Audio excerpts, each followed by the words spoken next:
আমাকে যদি কেউ বলতো এখানে এক ভগবান আছেন যিনি তোমার মাথায় হাত ছুঁয়ে দিলে সব হয়ে যায়, আমি যেতাম না তার কাছে, একদম যেতাম না। এরকম ভগবানের পাল্লায় আমি পড়তামই না। আমি পড়তাম সেই ভগবানের পাল্লায় যিনি বলতেন যে তোকে আমি কর্ম শিখিয়ে দিচ্ছি কিভাবে চলতে হবে, আমি সেই ভগবানের কাছে যেতাম।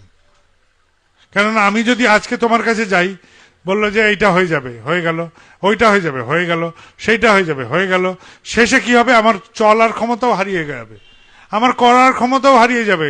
স্বাভাবিকভাবে যদি আমি বিড়ি খাই, বিড়ির দেশটাই ধরাতে ভুলে যাব। ভগবান বিড়ি জ্বালিয়ে দাও, চাক জ্বলে গেল, দেশটাই নাড়াতে পারবো না, শেষে হাত পঙ্গু হয়ে যাবে। আর তিনি যেদিন দেহ রাখবেন, তিনি যেদিন আমাকে ছেড়ে চলে যাবেন, সেদিন আমি করব কি?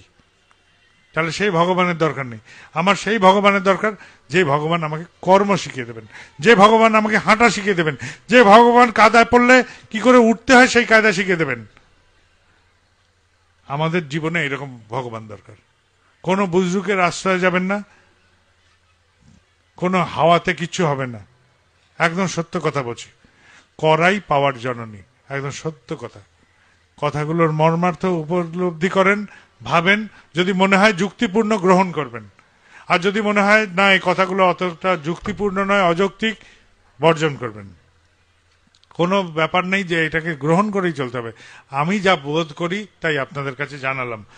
আমি এবার উঠব।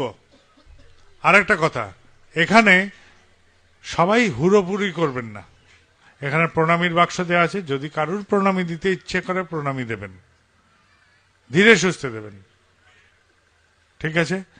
আর একটা শেষে কথা বলি, এত সুন্দর আসন টাসন সবই হয়েছে, ভেবে নেবেন না এটা একটা গুরু ঠাকুর এসে, এটা কিন্তু আপনাদেরই একটি অংশ মাত্র, একদম দুপে সাধারণ মানুষ মাত্র।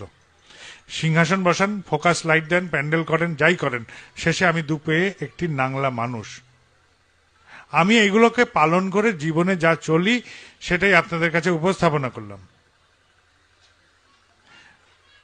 এই মানুষ এইভাবে চলার চেষ্টা করে, এইভাবে চিন্তা করে, এইভাবে ভাবনা করে, তাই আপনাদের কাছে প্রকাশ করলাম। এইটা না থেকে ওখানে বসলেও আমার মুখ দিয়ে এই কথাই বেরোবে, আমাকে ঘাসে বসিয়ে দেন তাও এই কথাই বেরোবে, আমাকে কেউ তাকিয়ে দেখবেন না তাও মনে এই কথাই ভাববো, এই কথাই বলবো। তার জন্য এই চেয়ারের দরকার না, এই চেয়ার দিয়ে কিন্তু আওয়াজ বেরোয়নি, ঠিক আছে? এইসব ভ্রমের মধ্যে পড়বেন না। জয় গুরু। সবাই ভালো থাকবেন, পরিবার পরিবেশ সবাইকে নিয়ে ভালো থাকুন। কথাগুলো যদি ভালো মনে হয় গ্রহণ করবেন, যদি চর্চা করতে ইচ্ছে করে চর্চা করবেন। আমি যা বুঝি তাই আপনাদের জানালাম। জয় গুরু। আর একটা কথা, কথাগুলোর মধ্যে তো কোনো যুক্তি খুঁজে পেয়েছেন, সেই জন্য হরবর হরবুর এইসব দৌড়াদৌড়ি করার দরকার নেই।